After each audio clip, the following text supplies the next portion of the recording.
Le livre du Deutéronome chapitre 20.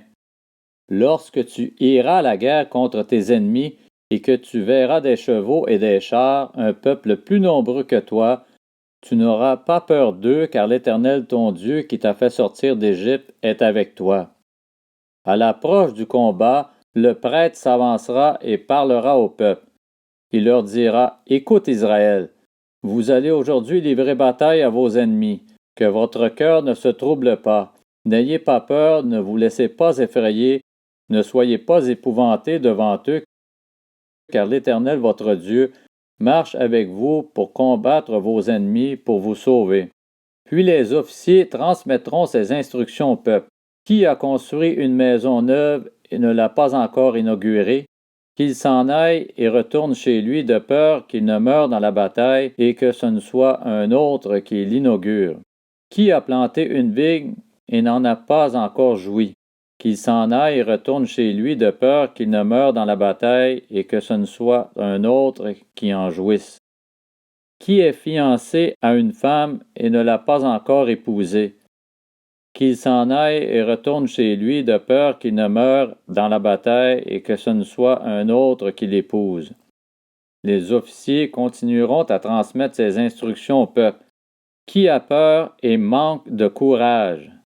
Qu'il s'en aille et retourne chez lui, afin que ses frères ne se découragent pas comme lui.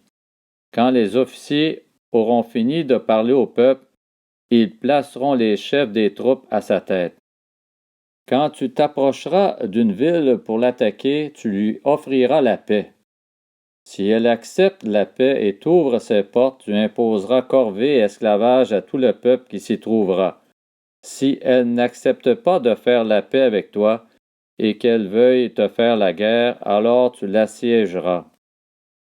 Et une fois que l'Éternel ton Dieu l'aura livré entre tes mains, tu feras passer tous ces hommes au fil de l'épée.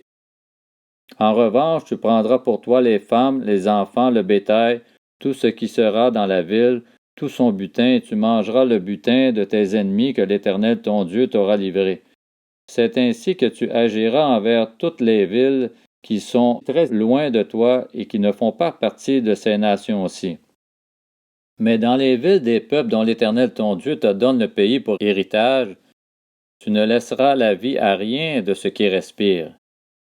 Oui, tu extermineras ces peuples, les Hittites, les Amoréens, les Cananéens, les Phéréziens, les Héviens et les Jébusiens, comme l'Éternel ton Dieu te l'a ordonné, afin qu'ils ne vous apprennent pas à imiter toutes les pratiques abominables auxquelles ils se livrent en l'honneur de leur Dieu, et que vous ne péchiez pas contre l'Éternel votre Dieu.